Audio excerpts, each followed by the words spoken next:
warahmatullahi wabarakatuh.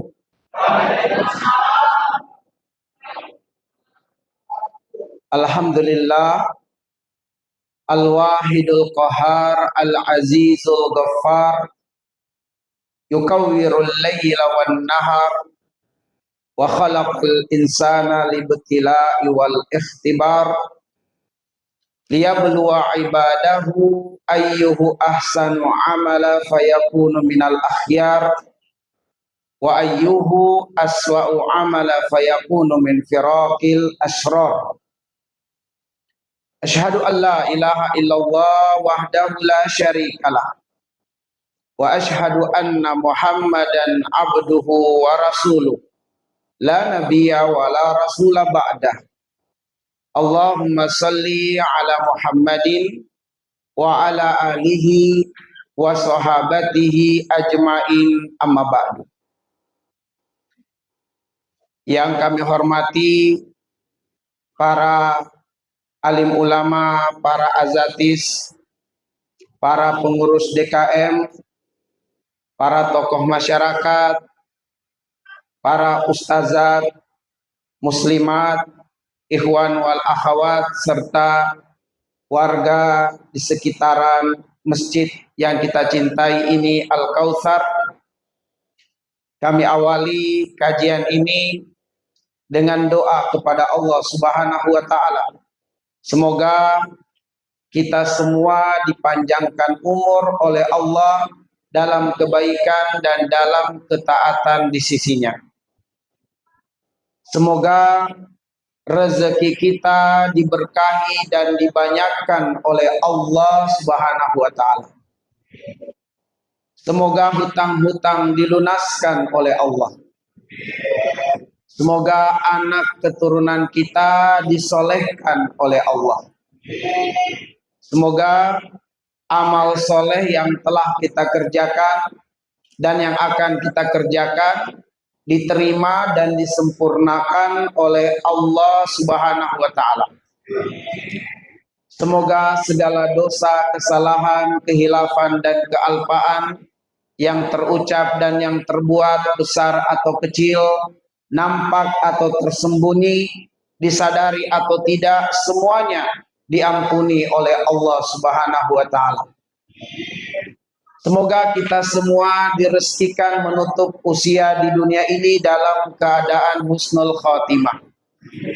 Dan semoga istiqomahan kita berkumpul di tempat yang kita cintai, di rumah Allah, di Masjid Al-Kautsar ini, mengantarkan kemudahan untuk berkumpul di tempat terbaik di akhirat, di dalam surga Allah Subhanahu wa Ta'ala. Bapak Ibu sekalian, azani Allah wa iyyakum ajmain, izinkan pada kesempatan ini kami mengajak Bapak Ibu sekalian untuk merenungi ayat yang tidak asing bagi kita semua. Ayat yang seringkali disampaikan oleh para penceramah, para ustadz, para guru, khususnya di bulan yang menjadi kesepakatan para ulama sebagai bulan kelahiran Rasulullah Sallallahu Alaihi Wasallam, yaitu bulan Rabiul Awal. Ayat yang akan kami ketengahkan adalah firman Allah di Quran surat Al-Ahzab, surah yang ke-33 ayat 21. Adapun bunyi ayatnya, a'udzubillahi minasyaitonirrajim. Laqad kana lakum fi Rasulillahi uswatun hasanah liman kana yarjullaha wal yawmal akhir wa dzakarallaha katsira. Artinya, laqad kana lakum fi Rasulillahi uswatun hasanah. Sungguh telah ada bagi kalian pada diri Rasulullah Sallallahu Alaihi Wasallam uswatun hasanah, teladan yang sempurna. Liman kana yarjullaha wal yawmal akhir wa dzakarallaha katsira. bagi siapa saja yang mengharapkan Allah, bagi siapa saja yang mengharapkan akhirat, dan bagi siapa saja yang banyak menyebut nama Allah Subhanahu wa Ta'ala. Bapak Ibu sekalian, melalui satu ayat yang mulia ini, kita akan menjawab 3 pertanyaan penting.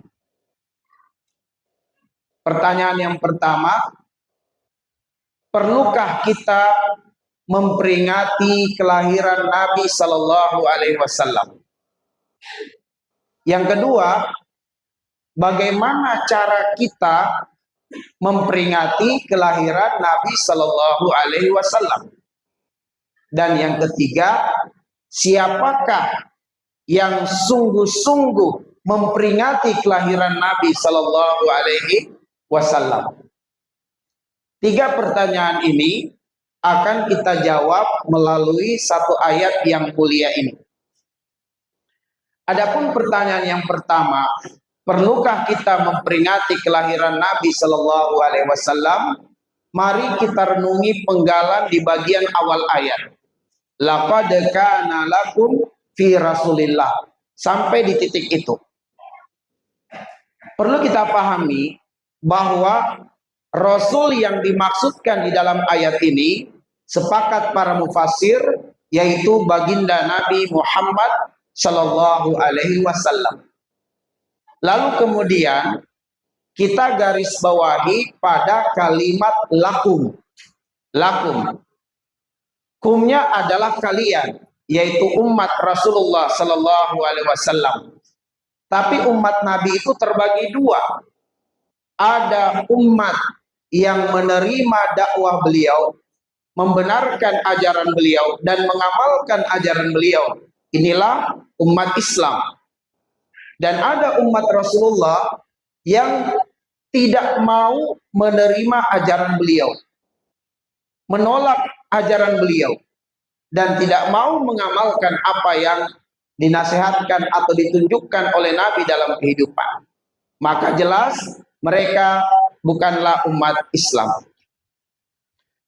Ma'asyiral muslimin. Lalu kemudian huruf lam.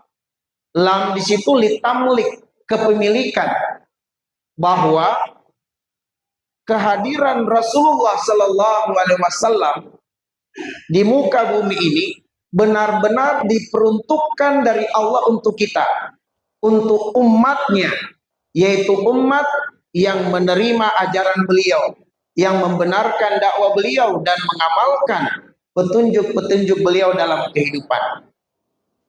Sehingga ma'asyiral muslimin azani Allah wa iyyakum, lakum menegaskan dan menjelaskan bahwa kehadiran Nabi Sallallahu Alaihi Wasallam di muka bumi ini sengaja dari Allah Subhanahu wa Ta'ala, peruntukannya untuk kita sebagai umat Rasulullah Sallallahu Alaihi Wasallam.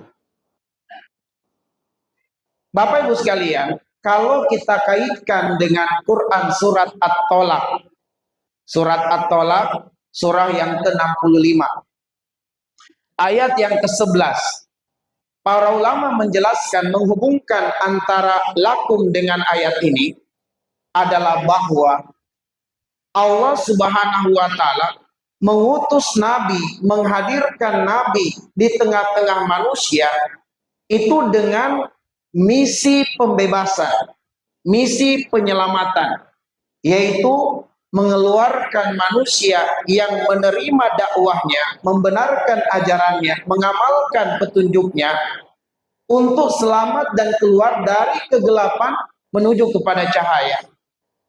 Allah mengatakan, Rasulullah yatlu alaikum ayatillahi mubayyinat liyukhrijal ladzina amanu wa amilus solihat minaz zulumat ilan nur.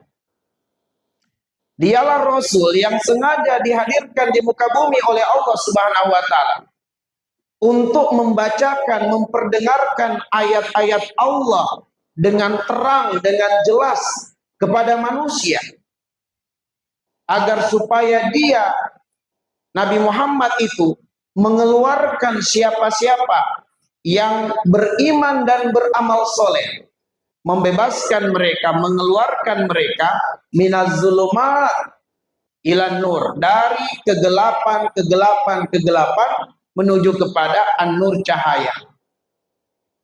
Ini misinya Rasulullah dihadirkan di muka bumi, dilahirkan di muka bumi, yaitu mengeluarkan manusia minaz zulumat. Az-zulumat ditampilkan dalam bentuk jamak.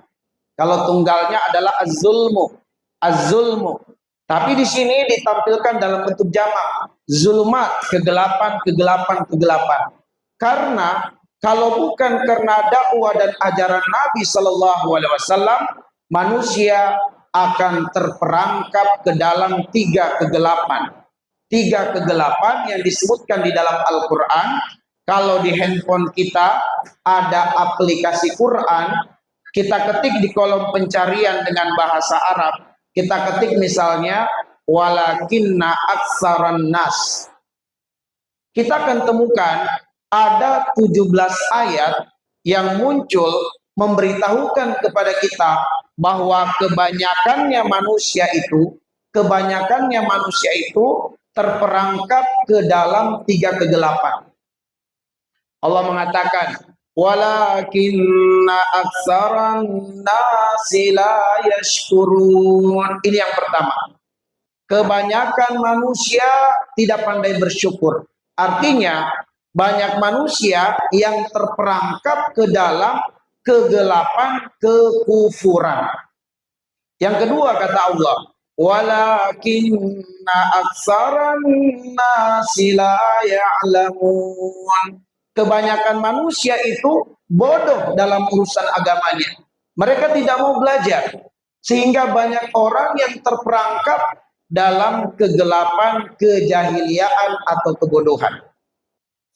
Dan yang ketiga, walakinna aksaran nasi la yu'minun. Kebanyakan manusia tidak beriman. Artinya banyak manusia yang terjatuh dan terperangkap ke dalam kegelapan kekafiran. Makanya Allah mengatakan minaz zulumat dalam bentuk jamak, dari kegelapan, yaitu kegelapan kekufuran, kegelapan kebodohan, dan kegelapan kekafiran. Ilan nur, menuju kepada cahaya. Allah menyebutkan tunggal, an-nur, bukan ilal anwar, tapi ilan nur, satu cahaya, bukan banyak cahaya, satu cahaya. Dan satu cahaya itu adalah Islam. Bahwa cahaya kebenaran itu hanya satu, yaitu Islam. Tidak ada pada yang lainnya. Sehingga di dalam Quran surat Ali Imran ayat yang ke-85 Allah mengatakan wa may yabtaghi ghairal islami dina fala yuqbala minhu wa huwa fil akhirati minal khasirin. Siapa yang mencari dan memilih agama selain dari Islam, tertolak agama itu, dan dia pasti merugi, yaitu akan kekal di dalam neraka. Nauzubillahi min dzalik. Sebab itulah an-nur dalam bentuk tunggal, sebab kebenaran itu hanya satu, yaitu Islam. Nabi Shallallahu Alaihi Wasallam misinya adalah mengeluarkan manusia dari kegelapan tadi menuju kepada cahaya, yaitu Islam. Karena itulah kelahiran Nabi Shallallahu Alaihi Wasallam adalah nikmat terbesar bagi umat Islam. Nikmat terbesar.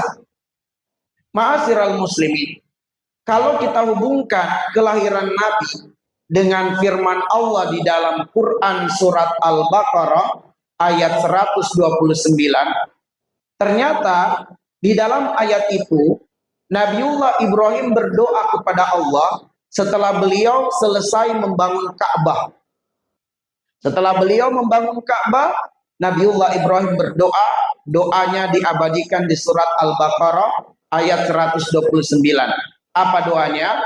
Rabbana wab'ats fihim rasulam minhum yatlu alaihim ayatika wa yu'allimuhumul kitaba wal hikmah wa yuzakkihim innaka antal azizul hakim.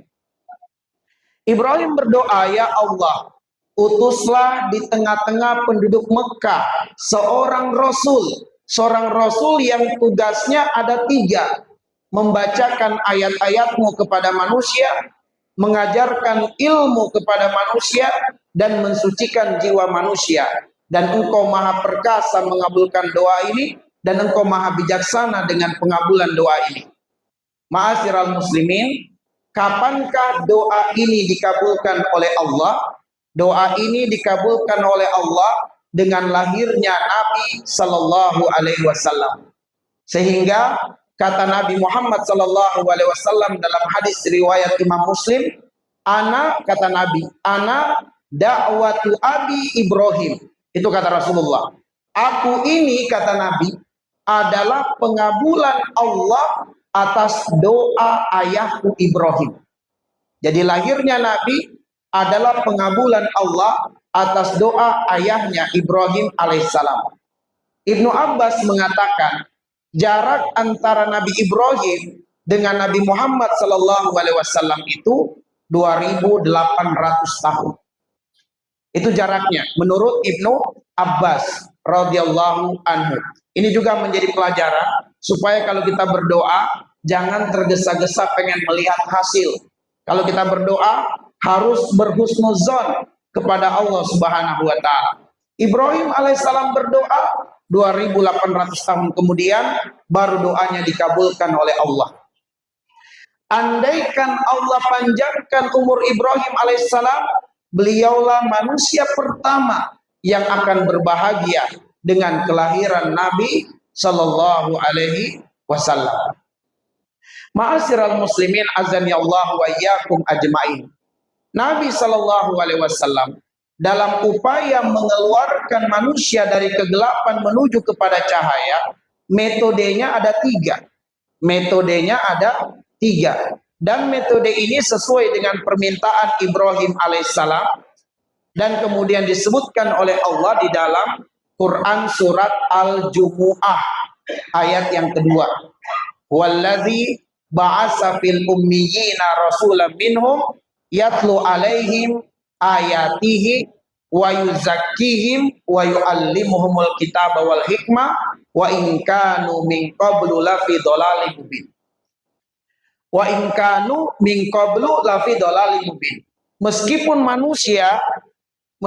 manusia dalam kesesatan yang nyata. Jadi betul-betul manusia dalam kesesatan yang nyata, yaitu terperangkap dalam kekafiran, kekufuran, dan juga kebodohan. Itulah manusia pada saat itu. Sehingga kalau kita baca sirah, di antara model perjudiannya para lelaki di masa itu adalah mereka mencari wanita yang hamil besar. Bukan hamil kecil, tapi hamil yang besar. Artinya usia kandungannya sudah besar. Lalu mereka jadikan itu sebagai taruhan. Kira-kira di dalam perut wanita itu laki atau perempuan. Maka mereka bertaruh.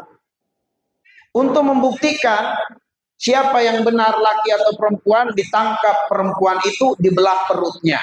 Dan kemudian dilihat kemaluan janinnya atau anaknya. Begitulah kegelapan yang ada di zaman tersebut. Maka Rasulullah menggunakan 3 metode dalam mengeluarkan manusia. Yang pertama tilawah. Mohon izin saya pakai ini aja ya. Ini sepertinya baterai.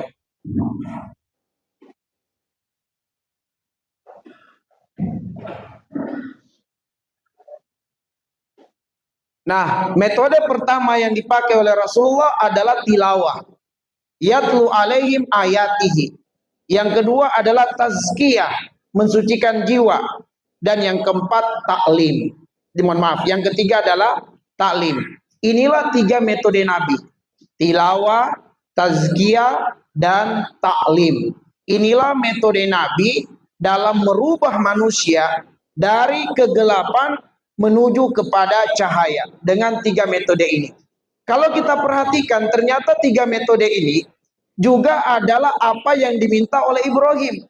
Rabbana wa ba'as fihim rasulam minhum yatlu alaihim ayatika wa yu'allimuhumul kitaba wal hikmah wa yuzakkihim. Ibrahim minta agar nabi yang diutus itu melakukan 3 metode: tilawah, taklim, dan tazkiyah. Ini doanya Ibrahim. Tapi Allah mengabulkan doa ini, namun metode yang dibawa Nabi itu ada urutan yang berubah, yaitu tilawah, tazkiyah, baru taklim. Jadi Allah mengedepankan tazkiyah, baru taklim. Kenapa? Karena tazkiyah itu lebih penting dari taklim. Betapa banyak orang berilmu tapi binasa karena ilmunya dikarenakan tidak bersih hatinya. Ada kesombongan, merasa diri lebih suci dari yang lainnya.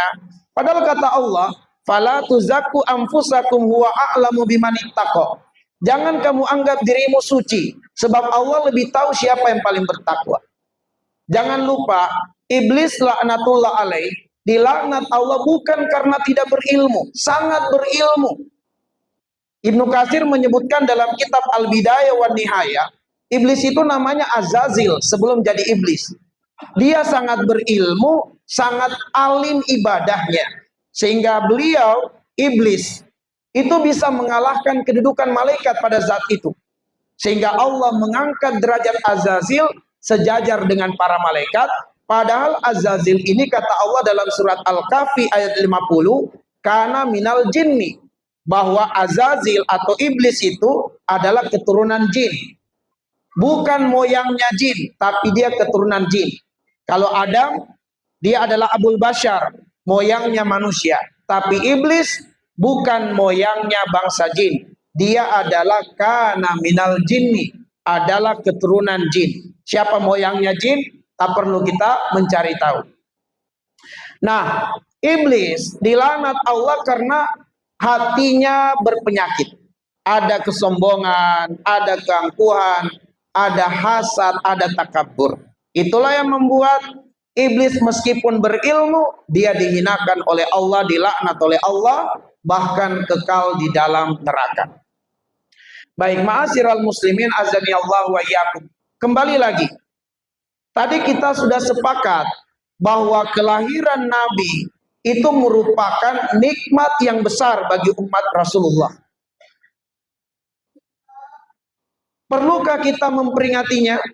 Mari kita kaitkan dengan surat Ibrahim ayat 5. Allah menceritakan tentang Nabi Musa, dan Nabi Musa ini sama dengan Rasulullah sallallahu alaihi wasallam, Rasul Allah, misinya sama. Bedanya Nabi Musa diutus untuk Bani Israel, tidak untuk seluruh manusia. Maka Allah mengatakan di dalam surat Ibrahim ayat yang kelima, walaqad arsalna Musa biayatina an akhrij qaumaka minaz zulumat ilan nur wa dzakkirhum bi ayyamillah inna fi dzalika laayatin likulli sabarin syakur. Yang kita mau garis bawahi adalah perintah Allah kepada Musa, wahai Musa, wa dzakkirhum bi ayyamillah, ingatkan umatmu akan hari-hari Allah. Apa itu hari-hari Allah? Nanti kita buka tafsir. Misalnya tafsir Ibnu Katsir, bahwa hari-hari Allah adalah hari di mana Allah memberikan nikmat besar kepada Bani Israel. Salah satu hari Allah yang harus diingat oleh Bani Israel adalah Allah mengangkat Musa sebagai Rasul untuk mereka. Dan agar mengeluarkan mereka dari kegelapan menuju kepada cahaya. Itu adalah hari Allah subhanahu wa ta'ala. Dan masih banyak hari Allah kepada Bani Israel. Termasuk hari dimenangkannya mereka dari penjajahan Fir'aun. Tapi kita pengen batasi bahwa hari Allah di situ adalah hari di mana Allah memberikan nikmat besar kepada Bani Israel. Di antaranya adalah hari dilahirkannya Musa dan dipilihnya Musa sebagai Rasul untuk mereka. Nah, berarti hari kelahirannya Nabi Shallallahu Alaihi Wasallam itu adalah hari Allah. Wa dzakirhum bi ayyamillah, ingatkan mereka akan hari Allah. Inna fi dzalika laayatin likulli sabarin syakur. pada hari Allah itu ada pelajaran-pelajaran bagi yang banyak bersabar dan bagi yang banyak bersyukur. Sehingga ma'asyiral muslimin, hari kelahiran Nabi adalah hari Allah Subhanahu wa taala, hari di mana Allah memberikan nikmat kepada umat ini. Nah, ma'asyiral muslimin azanillahu wa iyyakum. Berkaitan dengan hari kelahiran Nabi, sepakat para ulama, tidak ada yang berselisih bahwa Nabi lahir di hari Senin bulan Rabiul Awal di tahun Gajah. Ini sepakat para ulama. Tetapi para ulama masih berbeda pendapat berkaitan dengan tanggal kelahirannya. Mayoritas ulama mengatakan tanggal 12 Rabiul Awal. Mayoritas. Dan apa yang kemudian dilakukan di negeri kita ini, tanggal 12 Rabiul Awal ditandai sebagai hari kelahiran Nabi, itu karena kita mengikuti pendapat ulama yang mayoritas. Tapi kita tidak boleh mengingkari dan tidak boleh kita menolaknya. Bahkan kita berlapang dada bahwa ada hari-hari lain yang juga disebutkan oleh para ulama. Di antaranya Imam Malik menguatkan pendapat di tanggal 9 Rabiul Awal. Siapa yang tidak mengenal Imam Malik rahimahullah ta'ala? Walaupun sebagian ulama Malikiyah memilih tetap tanggal 12 Rabiul Awal. Ada juga yang berpendapat tanggal 8 Rabiul Awal. Ada juga yang berpendapat tanggal 17 Rabiul Awal. Ada juga yang berpendapat tanggal 21 Rabiul Awal. Maka berkaitan dengan tanggal itu khilaf di kalangan ulama. Tetapi yang sepakat para ulama adalah hari Senin bulan Rabiul Awal tahun Gajah. Kenapa bisa terjadi perbedaan seperti ini dan para ulama berlapang dada dengan perbedaan seperti ini? Sebab ini hanyalah masalah sejarah. Tidak akan merusak iman kita, tidak akan merusak akidah kita. Dan juga menjadi pelajaran kepada kita bahwa ketika Al-Quran atau hadis berbicara tentang sejarah, maka esensi sejarah dalam Islam itu adalah hikmah dan peristiwanya. Bukan tanggalnya, bukan waktunya, bukan tempatnya. Ini bedanya kita. Kalau kita belajar waktu SD, berbicara sejarah harus kita hafal tanggalnya, tempatnya. Tapi dalam Al-Quran, kita tidak akan temukan ketika Allah menceritakan tentang para nabi, para solihin. Nggak disebutkan di mana kejadiannya. Tanggal berapa, di hari apa, nggak disebutkan. Bahkan, bapak-bapak dan ibu-ibu yang rutin membaca surat Yasin, di dalam surat Yasin itu diangkat 3 kisah, diangkat 3 orang rasul yang diutus di suatu negeri. Itu nggak disebutkan di negeri mana, siapa rasul-rasul itu, kapan kejadiannya, nggak disebutkan. Tapi diangkat dalam surat Yasin tentang 3 orang rasul yang datang berdakwah di satu kampung. Lalu ada manusia dari ujung pelosok yang berlari mengatakan, wahai kaumku, dengarkanlah nasihat para rasul ini. Mereka berdakwah tidak meminta upah. Mereka berdakwah untuk memperkenalkan Islam kepada kita semua. Lalu si orang ini yang disebutkan namanya adalah Habibun Najjar. Itu juga nggak disebutkan dalam Al-Quran. Hanya beberapa kisah Israiliyat disebutkan namanya Habibun Najjar. Itu dibunuh oleh kaum. Lalu diinjak-injak sampai mati. Diangkat kisahnya dalam surat Yasin. Tapi kita nggak tahu itu kejadiannya di mana, kapan terjadinya, siapa rasul-rasul yang diutus itu. Kalau kita buka tafsir, nama 3 orang rasul berbeda-beda. Berbeda-beda namanya. Itu menunjukkan bahwa esensi sejarah dalam Islam itu adalah hikmahnya, peristiwanya.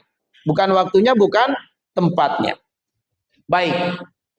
Sehingga ini sangat penting untuk kita pahami agar kita bisa menjawab pertanyaan yang kedua.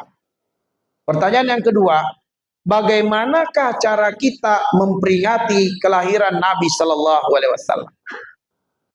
Cara ini terjawab berdasarkan kelanjutan ayat. Laqad kana lakum fi Rasulillahi uswatun hasanah. Uswatun hasanah, itulah jawabannya. Sehingga kita memperingati kelahiran Nabi Shallallahu Alaihi Wasallam itu setiap waktu, setiap tempat, setiap sikon. Sebab Nabi uswatun hasanah. Ma'asyiral muslimin azanillahu wa iyyakum ajmain. Maka Nabi adalah qudwatun hasanah, teladan yang sempurna. Itulah cara kita memperingati kelahiran Nabi Sallallahu Alaihi Wasallam. Adapun ihtifal, kita merayakan, memperingati setiap tahun, maka kita ambil pendapat wasat, seperti pendapat Syekhul Islam Ibnu Taimiyah. Mereka mengatakan, aku berharap kaum muslimin mereka berkumpul lalu kemudian mereka merayakan hari kelahiran Nabi di tanggal yang mereka yakini. Aku berharap mereka betul-betul mencintai Rasulullah Sallallahu Alaihi Wasallam. Maksudnya adalah mencintai Rasulullah itu adalah meneladani Nabi Sallallahu Alaihi Wasallam. Bapak Ibu sekalian yang dimuliakan oleh Allah, Nabi Sallallahu Alaihi Wasallam qudwatun hasanah dalam 3 hal. Nabi qudwatun hasanah dalam 3 hal. Pertama, Nabi qudwatun hasanah dalam masalah akidah. Yang kedua, Nabi qudwatun hasanah dalam masalah ibadah. Dan yang ketiga, Nabi qudwatun hasanah dalam masalah adab dan akhlak. Tentu membutuhkan perincian dan pendalaman untuk mengurai satu demi satu. Dan tidak akan cukup waktu. Karena itulah kami akan menyebutkan gambaran secara garis besarnya saja. Misalnya, Nabi qudwatun dalam masalah akidah. Yaitu Nabi Sallallahu Alaihi Wasallam sangat memerangi kesyirikan. Nabi sangat memusuhi perdukunan dan ramalan. Sehingga dalam hadis riwayat Imam Ahmad, Nabi mengatakan, man atakahinan au arrafan wa saddaqa bima yaqul faqad kafara bima anzalallahu ala Muhammad. Siapa yang mendatangi dukun dan mendatangi tukang ramal lalu mempercayai perkataan keduanya, maka ingkarlah dia, kufurlah dia terhadap Al-Quran yang diturunkan kepada aku, kepada Muhammad Sallallahu Alaihi Wasallam. Ma'asyiral muslimin azanillahu wa iyyakum ajmain. Kita berharap dengan kita memperingati kelahiran Nabi, kita dengarkan materi nasihat di hari yang kita berkumpul seperti saat ini, maka kita meninggalkan perdukunan. Jangan sampai kita sebagai pedagang selalu bersuzon ketika dagangnya tidak lancar, tidak banyak pembeli, curiga kepada tetangganya. Ini kayaknya tetangga aku ini yang sihir kepada saya, yang cemburu sehingga mungkin saya sudah diguna-guna nih usaha saya. Kecemburuan berburuk sangka. Lalu solusinya dia datang ke dukun juga. Ini tidak benar. Ya. Maka mudah-mudahan jamaah sekalian, setelah kita mengikuti kajian ini, insya Allah kita berhenti dari perdukunan. Nggak ada lagi dukun-dukunan. Kalau hilang dompet, laporkan ke pihak kepolisian. Jangan datang ke dukun untuk menerawang di mana dompetnya terjatuh, siapa yang ambil. Jangan kemudian mendatangi tukang ramal untuk diramal garis tangannya. Oh, ini nasibnya seperti ini, seperti itu. Jangan, ma'asyiral muslimin. Ya. Ada yang mengatakan bahwa Pak Ustadz, saya telah diramalkan bahwa saya akan selalu sial karena tai lalat yang ada di pipi saya. Ini bagaimana Pak Ustadz? Saya ketakutan terus. Saya katakan itu dusta dan tidak benar. Nggak ada hubungannya tai lalat dengan nasib ibu. Saya bacakanlah firman Allah, surat Al-An'am ayat yang ke-100, ayat yang ke-59 dihubungkan dengan Quran surat Luqman ayat yang ke-34. Di dalam surat Luqman ayat 34 Allah mengatakan, wa ma tadri nafsun madza taksibu godan. Enggak ada yang tahu apa yang terjadi di masa depan. Enggak ada yang tahu. Tapi Allah tahu apa yang terjadi di masa depan. Karena itulah kita kata Nabi, ihris ala ma yanfa'u, berusahalah yang terbaik dan bertawakallah kepada Allah apapun hasilnya. Wala taqul law kana kaza fa kana kaza. Jangan kita mengatakan seandainya begini, seandainya begitu. Nah, ini dalam masalah akidah. Dalam masalah ibadah misalnya. Dalam masalah ibadah. Baginda Nabi Sallallahu Alaihi Wasallam, sebagaimana perkataan Ibnu Mas'ud radhiyallahu anhu, beliau mengatakan, Inna nabiyya sallallahu alaihi wasallam allamana sunanal huda. Wa inna min sunanil huda as-salatu fil masjidil ladzi yu'azzanu fihi. Kata Ibnu Mas'ud, Nabi mengajari kami, mencontohkan kepada kami sunnah-sunnah yang besar. Di antara sunnah yang besar itu adalah sholat di masjid di mana azan dikumandangkan. Sehingga Nabi Shallallahu Alaihi Wasallam meskipun dalam kondisi sakit yang menyebabkan wafat, beliau tetap sholat berjamaah di masjid. Meskipun beliau memberikan rukhsah kepada umatnya, boleh tidak sholat di masjid bagi laki-laki kalau sakit, kalau karena ketakutan seperti COVID sebelumnya, atau karena hujan deras, itu boleh uzur kata Nabi, enggak ke masjid. Tapi Nabi meskipun dia memberikan uzur kepada umatnya, beliau sakit parah, sakit keras yang menyebabkan beliau wafat, tetap beliau sholat di masjid meskipun dipapa oleh beberapa sahabat, diminta Abu Bakar menjadi imam. Ini Nabi Shallallahu Alaihi Wasallam. Sehingga kita yang mencintai Rasulullah, memperingati kelahiran Nabi, meneladani Nabi. Sehingga kita bagi laki-laki, kalau nggak ada uzur, kita sholat di masjid. Nabi mencontohkan kepada kita, sholat di masjid itu pertama berdasarkan surat An-Nisa ayat 103, Inna sholata kanat alal mu'minina kitaban mauquta. Sholat itu di awal waktu. Yang kedua, sholat itu berjamaah. Kata Allah dalam surat Al-Baqarah 43, warka'u ma'ar raki'in. Rukulah bersama dengan orang-orang yang ruku. Dan yang ketiga, sholatnya di masjid. Karena Allah mengatakan dalam At-Taubah 18, innama ya'muru masajidallah man amana billahi wal yaumil akhir wa aqamas shalah. Bahwa yang memakmurkan rumah Allah Subhanahu wa taala sebagai bukti dia beriman kepada Allah dan beriman kepada hari akhir adalah orang-orang yang menegakkan sholat. Jadi sholat itu adalah dengan memakmurkan rumah Allah di masjid. Inilah keteladanan yang Rasul ajarkan dalam masalah ibadah. Ibadah selain ibadah mahdo ada ibadah gairu mahdo. Misalnya adalah dalam masalah muamalah. Kata Nabi, faman ghasyana falaysa minna. Siapa yang curang, dia bukan umatku. Siapa yang curang, dia bukan umatku. Sehingga umat Rasulullah itu tidak berbuat curang ketika bermuamalah dengan manusia. Ketika jadi pedagang, dia tidak curang dalam takaran, dalam timbangan. Ketika dia jadi pejabat, dia tidak korupsi. Tidak melanggar amanah rakyatnya. Apapun profesi kita, jangan curang kalau kita pengen disebut sebagai umat Rasulullah Sallallahu Alaihi Wasallam. Tapi banyak kaum muslimin yang melakukan kecurangan-kecurangan dalam ekonominya, dalam transaksinya. Maka kita khawatirkan kita mengaku cinta Rasulullah, tapi Rasulullah mengingkari cinta kita. Atau Rasulullah tidak mengingkari cinta kita, tapi Allah yang mengingkari cinta kita. Bukankah dalam riwayat yang sahih, ada umat Nabi yang menyeberangi titik sirat. Rasul yang berada di ujung sirat mengatakan, ya Allah, ummati salim alaihi. Ya Allah, itu umatku, tolong dia. Apa kata Allah? Laisa min ummatika. Dia bukan umatmu ya Rasulullah. Dia bukan umatmu. Dia justru membenci sunnahmu dan mengingkari sunnahmu. Ada orang-orang yang Nabi mendoakannya, ya Allah, dia umatku, selamatkan. Kata Allah, dia bukan umatmu. Dia membenci sunnahmu. Nah, ma'asyiral muslimin, Nabi itu kedua dalam masalah akhlak dan adab. Kenapa Nabi itu uswatun hasanah? Karena gurunya adalah Allah. Nabi mengatakan, Addabani Rabbi wa ahsana ta'dibi. Allah yang telah mendidik saya, dan sebaik-baik pendidikannya adalah pendidikan Allah kepada saya. Makanya Nabi itu adalah uswatun hasanah. Dan Nabi kedua dalam masalah adab. Di antaranya masalah adab. Nabi itu mengajarkan dan mencontohkan kita dari bangun tidur sampai tidur kembali ada adab-adabnya.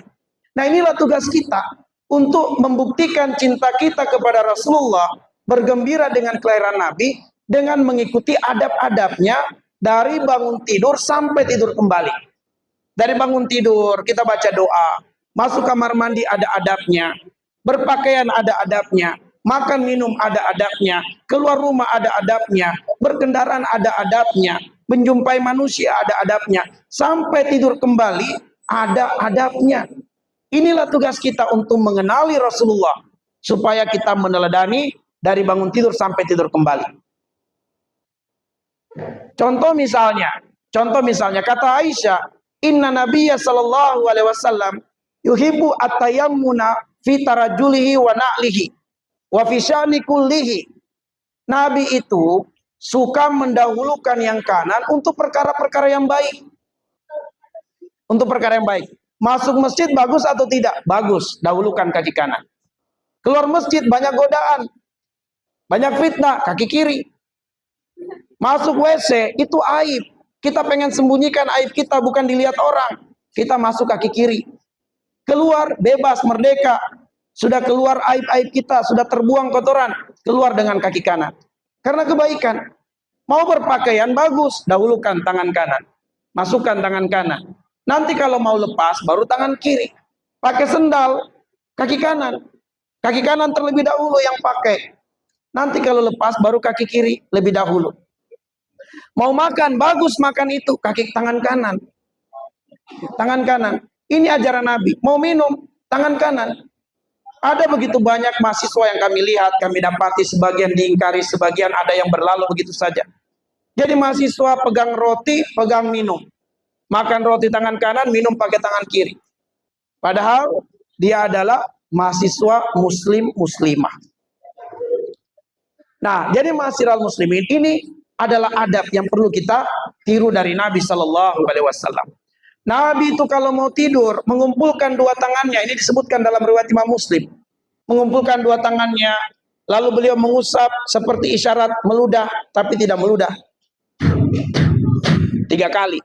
Lalu beliau baca Al-Ikhlas, Al-Falaq, An-Nas, kemudian disapukan ke wajah, ke bagian kanan, kemudian terus sampai ke ujung jari bagian depan.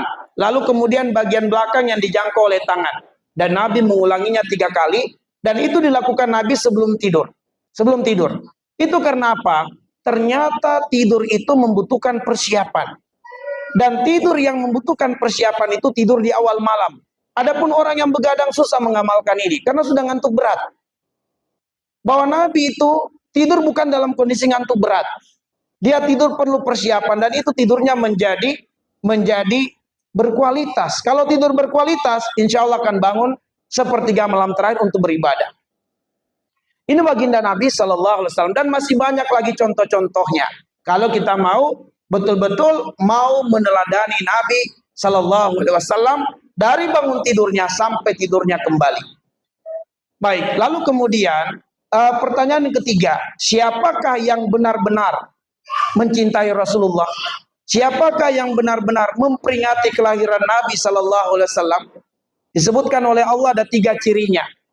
3 ciri inilah yang diakui Allah. Ini yang benar-benar memperingati kelahiran Nabi. Ini yang benar-benar mencintai Rasulullah. 3 ciri itu yang pertama, liman kana yarjullaha. Yang kedua, wal yaumal akhir. Yang ketiga, wa dzakarallaha katsira. Yang pertama adalah mengharapkan Allah. Apa maksudnya mengharapkan Allah? Maksudnya ada 2. Mengharapkan Allah itu maksudnya mengharapkan ridho Allah di dunia ini dan mengharapkan melihat wajah Allah di akhirat. Itu maksudnya mengharapkan Allah. Liman kana yarjullaha, bagi siapa yang mengharapkan Allah, mengharapkan ridho Allah di dunia dan mengharapkan melihat wajah Allah di akhirat. Untuk bisa mendapatkan ridho Allah di dunia, mendapatkan cinta Allah di dunia, rumusnya hanya 1. Apa itu? Ikuti Rasulullah. Maka orang yang menginginkan cinta Allah pasti mengikuti Rasulullah. Pasti mengikuti Rasulullah. Apa dalilnya? Ali Imran ayat 31. Allah mengatakan, "Qul in kuntum tuhibbunallaha fattabi'uni yuhibbukumullah." Wahai Muhammad, sampaikan kepada umatmu, kalau mereka benar-benar menginginkan cinta Allah kepada mereka, mereka harus ikut sama kamu. Katakan, kalau kalian benar-benar mencintai Allah dan mengharapkan cinta Allah kepada kalian, ikuti saya, kata Rasulullah. Ma'asyiral muslimin, azanillahu wa iyyakum ajmain. Maka mereka pejabat kalau menginginkan ridho Allah dan cinta Allah dengan profesi mereka, wajib mereka mengikuti Rasulullah. Orang tua pengen mengharapkan ridho Allah, menjalankan profesi sebagai orang tua, ikuti Rasulullah. Apapun profesi kita, apapun jabatan kita, kalau kita pengen ridho Allah, cinta Allah, ikuti Nabi Shallallahu Alaihi Wasallam. Itu rumusnya membuat Allah cinta dan ridho. Kalau kita pengen melihat wajah Allah di akhirat, bagaimana cara melihat wajah Allah di akhirat? Cara melihat wajah Allah di akhirat itu disebutkan dua syaratnya. Di dalam Quran surat Al-Kahfi ayat terakhir, Allah mengatakan, "Faman kana yarju liqa'a rabbih falyamal amalan sholiha wala yusyrik bi ibadati rabbih ahada." Siapa yang mengharapkan perjumpaan dengan Allah di akhirat, siapa yang berjumpa dengan Allah di akhirat pasti masuk surga. Siapa yang tidak melihat wajah Allah pasti kekal di neraka. Pasti kekal. Melihat wajah Allah adalah puncak kenikmatan di dalam surga, nggak ada lagi di atasnya. Sebab itulah kata Nabi, "Wa ma'utu syai'an ahabba ilaihim min nadhar ila rabbihim." Ketika penghuni surga sudah merasakan kenikmatan surga, yuqalu lahum, dikatakan kepada mereka, "Ya ahlal jannah aturiduna syai'an azidakum?" Maukah aku tambahkan untuk kalian nikmat? Mereka bertanya, nikmat apa lagi yang Allah belum kasih ke kita? Tatkala Allah menampakkan wajahnya kepada penghuni surga, seketika itu juga semua penghuni surga melupakan kenikmatan surga. Tidak ada lagi puncak kenikmatan yang melebihi dari melihat wajah Allah Subhanahu wa ta'ala. Tidakkah kita merindukan melihat wajah Allah? Selama ini kita hanya bermodalkan yakin. Kita sholat, kita berdoa sampai meneteskan air mata. Kita nggak pernah lihat Allah Subhanahu wa ta'ala. Kita menyembah tapi kita nggak pernah lihat siapa yang kita sembah. Tidakkah kita rindu? Maka Allah mengatakan, "Faman kana yarju liqa'a rabbih." Siapa yang mengharapkan perjumpaan dengan Allah, lakukan dua hal. Pertama, falyamal amalan sholiha. Lakukan amal soleh. Yang kedua, wala yusrik bi ibadati rabbi ahada. Jangan berbuat syirik. Jangan berbuat syirik. Ini meneladani Nabi dalam masalah akidah. Dan melakukan amal soleh meneladani Nabi dalam masalah ibadah. Sebab amal soleh itu rukunnya ada dua. Amal soleh rukunnya ada dua. Pertama, antakuna niyatuka kholisatan lillah. Rukun yang pertama amal soleh itu adalah niat beramal soleh karena Allah, bukan karena yang lain. Rumus yang kedua, wa an yakuna amaluka muwafaqan bima jaa bihi ar-rasul. Bahwa pelaksanaanmu beramal soleh sesuai dengan ajaran Nabi, barulah disebut amal soleh. Maka tidak benar seseorang yang sholat subuhnya betul karena Allah, tapi dia pengen sholat subuh 3 rakaat. Nggak benar, itu bukan amal soleh namanya. Karena amal soleh niatnya lillah, caranya ikut Rasulullah Sallallahu Alaihi Wasallam. Nah berarti kalau pengen melihat wajah Allah, rumusnya ikut Nabi Sallallahu Alaihi Wasallam. Nah, makanya kata Allah bahwa yang benar-benar memperingati kelahiran Nabi, mencintai Rasulullah adalah yang mengharapkan Allah. Yang kedua, yaitu wal yaumal akhir, mengharapkan hari akhirat. Apa maksudnya mengharapkan hari akhirat? Maksudnya adalah mengharapkan kesuksesan dan kemenangan di hari akhirat. Apa kesuksesan dan kemenangan di hari akhirat? Disebutkan dalam surat Ali Imran ayat 185. Faman zuziya anin nar wa udkhilal jannah faqad faz. Siapa yang selamat dari neraka dan masuk surga, itulah sebenar-benar kemenangan. Sehingga kemenangan di akhirat adalah selamat dari neraka dan masuk ke dalam surga. Apa rumusnya supaya kita itu sukses di akhirat? Rumusnya ada di surat Al-Ahzab ayat 71. Apa itu? Ikuti Rasul. Kata Allah, "Wa may yuti'illaha wa rasulahu faqad faza fauzan azima."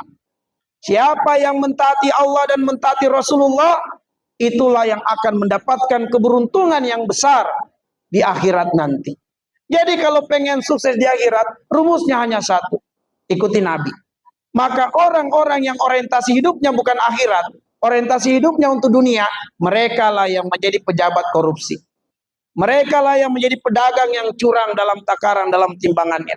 Mereka lah yang menjadi pelaku-pelaku ekonomi yang membolehkan riba, maisir, tadlis, dan berbagai akad-akad yang tidak syariah lainnya. Karena orientasi hidupnya bukan akhirat.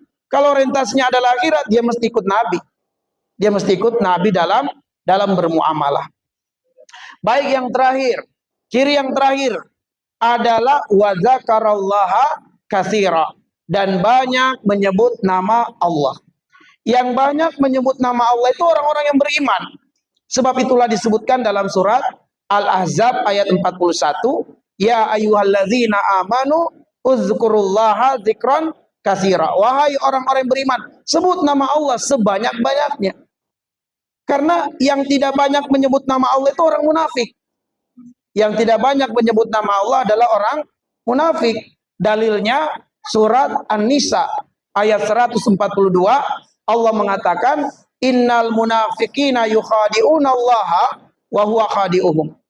Wa idza qamu ila shalah qamu kusala yura'unan nasa wa la yadhkuruna Allaha illa qalila. Orang munafik itu menipu Allah, maka Allah memperdayai mereka. Maka orang munafik, kalau mereka sholat, maka sholat akan dikerjakan dalam keadaan berat dan malas. Dan dia bersemangat sholat kalau dilihat orang atau dipuji oleh manusia. Dan kata Allah, wala yazkurunallaha illa qalila. Dan orang munafik tidak menyebut nama Allah kecuali sedikit. Nah, ini yang membedakan mukmin dengan munafik.